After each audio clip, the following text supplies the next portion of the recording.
Hello, my name is Maria Borrello, and it is truly a pleasure and an honor to be part of Masterclass 1111, Women and Wellness, Healing Our Body, Mind and Souls.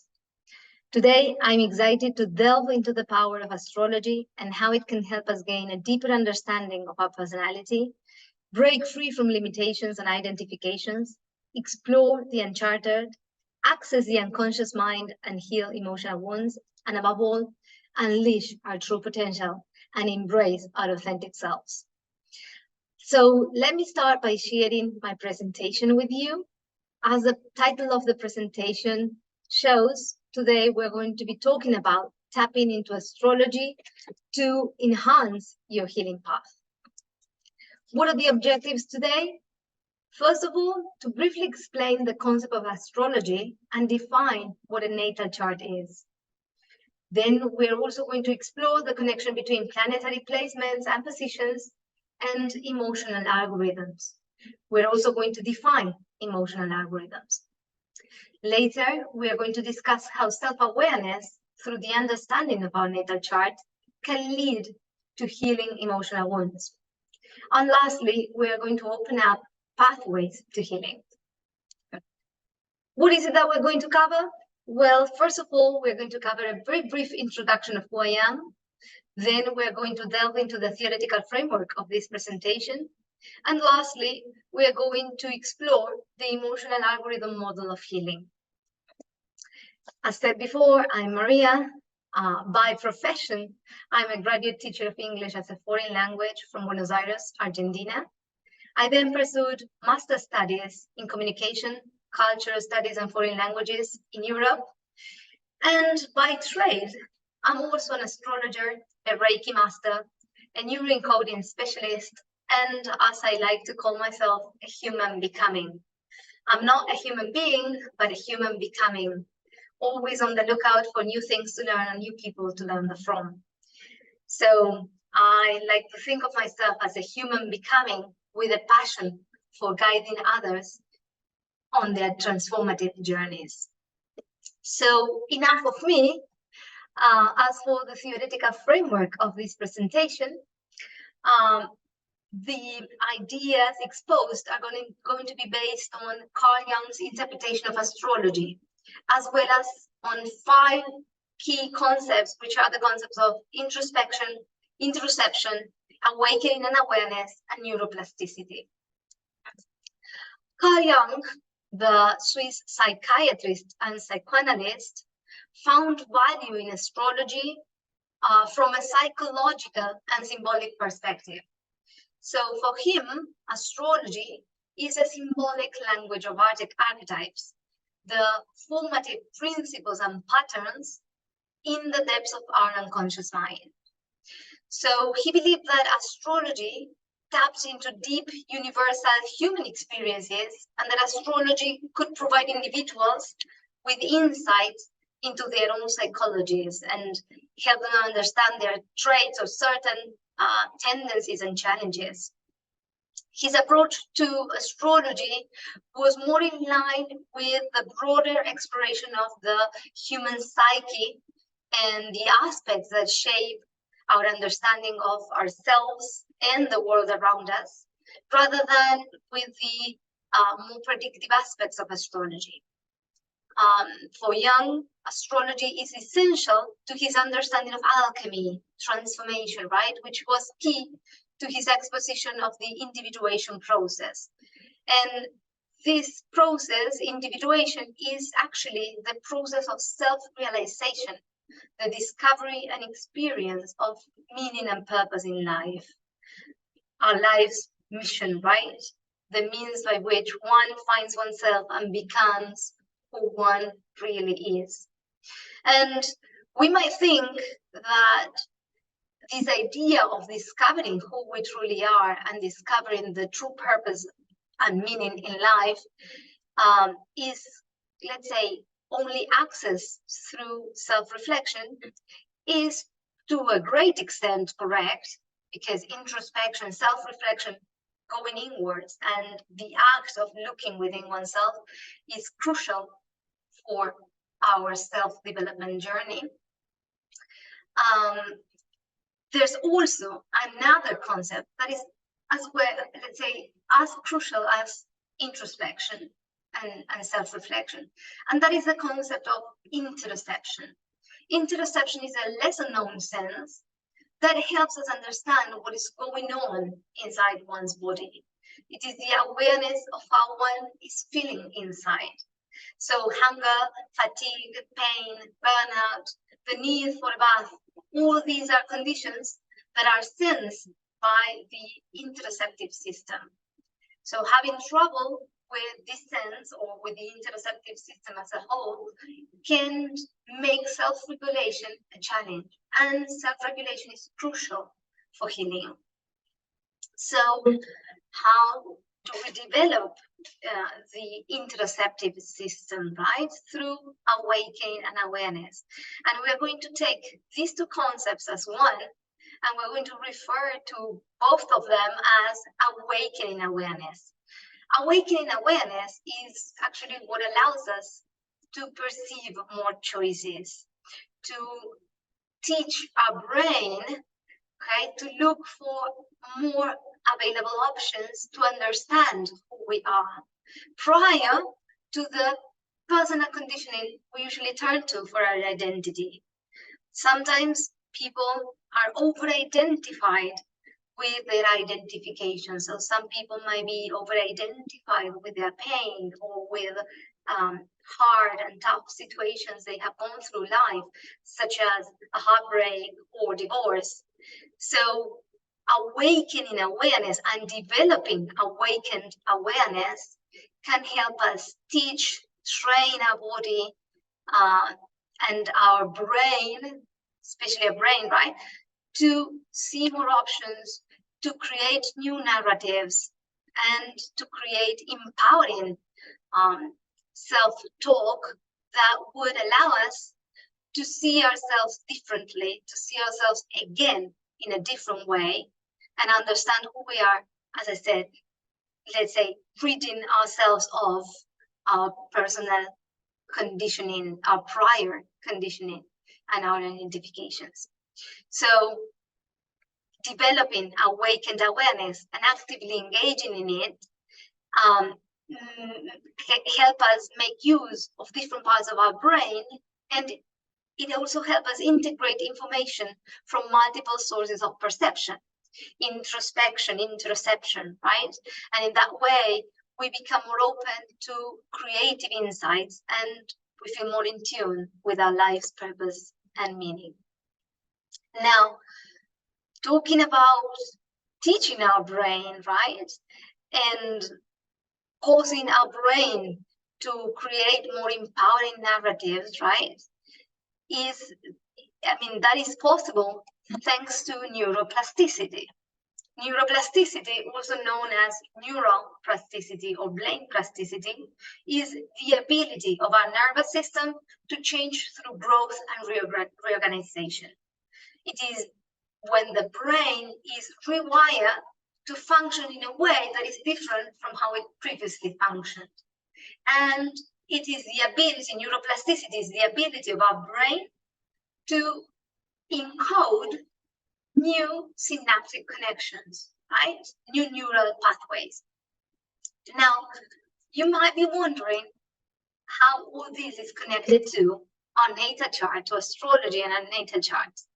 Well, our natal chart, also known as a birth chart, is a personalized astrological map that depicts the positions of the stars and the planets at the exact time and place of our birth, right? So our natal chart is a tool for psychological insight, okay, where the planets and the aspects are viewed as symbolic representations of inherited patterns, sometimes archetypal patterns or unconscious patterns in our psyche. So by exploring or embarking on this exploration of our natal chart, we can develop awakened awareness. We can encourage introspection, self-reflection, looking within ourselves to access the depths of our unconscious mind and get a deeper understanding of our personality, of our life's experiences, of our emotional wounds and emotional triggers. Similar to a treasure map guiding someone to hidden riches, the natal chart is thought to offer clues about a person's life, including personality, relationships, career, potential life path, right? Now, it's interesting that the exploration of the natal chart can work as a springboard for the emotional algorithm model of healing. Now, what is the emotional algorithm model of healing? Well, from a very early age, we experience certain life situations that, according to whether they are repeated or not, they become beliefs. So, for example, if I was the last person to be picked up at school every single day, I developed the belief that I'm not important enough, or I'm not priority to be, taken into account and be picked up early at school. So the experience of always being the last one to be picked up from school created the belief of neglect. And when the situation was repeated, that constituted a reinforcement that, in a way, encoded the experience deeper in my unconscious mind, in our unconscious minds, right? And that experience, together with that belief and that reinforcement, also constituted a certain, or created a certain feeling and emotion in our bodies, for example, or in our minds, right? For example, as I said before, the emotion of neglect, the emotion of abandonment. So because of that emotion, the thoughts that I developed as a child and later on as well in life were that so long as I do not bother others, right, I will be loved, because I can prioritize others. I know that I'm not going to be that priority, right, because of neglect and abandonment. So I know that can unconsciously equally represents let's say, a dysfunctional way of being loved, but it was the one that it was unconsciously encoded in my unconscious mind, right? And those feelings and emotions, together with those thoughts, constituted certain actions. So the actions may be that of self-sabotage, the act of choosing dysfunctional relationships, right? So the emotional algorithm that was encoded was actually a formula, because an algorithm is a formula for our brain to create a shortcut, okay, between the experience and the action. Why is this so? Because whenever we experience a certain situation, our brain would have to decode the situation every single time, right, in order to create a response. So the brain automatically encodes algorithms, right, as shortcuts for the responses to certain situations, right? And so the experiences that constituted the beliefs and that were reinforced are the shortcuts for our current actions. So our present feelings, emotions, thoughts, and actions are, as I said before, the shortcuts to our past experiences. And again, with going back to the example of being the last child that was picked up at school, that used to be picked up at school, created the emotion of neglect, abandonment, and the action of, always prioritizing other people, right, instead of prioritizing my own self, choosing dysfunctional relationships or self-sabotage, right?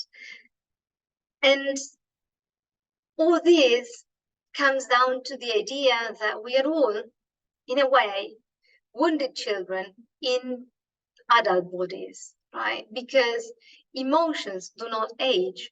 So that child at I'm going to say 7 years old, 8 years old, that was wounded or that felt abandonment is the same child at the age of 30, 40, 50, 60, unless we embark on the conscious task of accessing that unconscious mind, accessing the emotional algorithms that were encoded and rewriting those algorithms for newer ones, right? So this is where astrology and the exploration of our natal chart can help us do that, right? So interpreting the natal chart becomes a journey of self-discovery where we can explore, the positions of the celestial bodies, okay, to uncover those emotional algorithms that were encoded earlier on in life, and to uncover the aspects of our personality and our life experiences in order to access the depths of the unconscious mind and wire new neural pathways in the form of updated emotional algorithms. And what's the meaning of this? Well, in the same way as you download an update for an app on your phone, and what that does is to install, the updated version of the algorithms for that app. In that same way, by exploring our natal chart, we can download, the updated understanding of our emotional algorithms.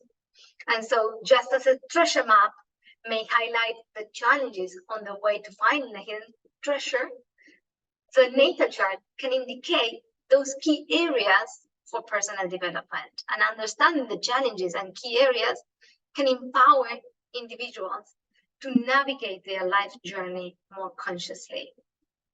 So by exploring and engaging with the astrological aspects on our natal chart, we become open to see more options, to see new ideas, new perspectives, to encode new neural pathways and create cognitive flexibility. Okay, we help our nervous system to have more available responses that are currently available, right? We foster nervous system flexibility, and nervous system flexibility is crucial to healing through the reprogramming of our emotional triggers, our emotional algorithms, and our emotional responses as well, right? So if our nervous system is inflexible, we can only see a limited range of responses, and we can only access and we can only implement a limited range of responses. But when we foster nervous system's flexibility, we open up a world of different responses, right? And so, as said before, it's crucial to our healing, to our reprogramming of our emotional triggers and emotional wounds and responses.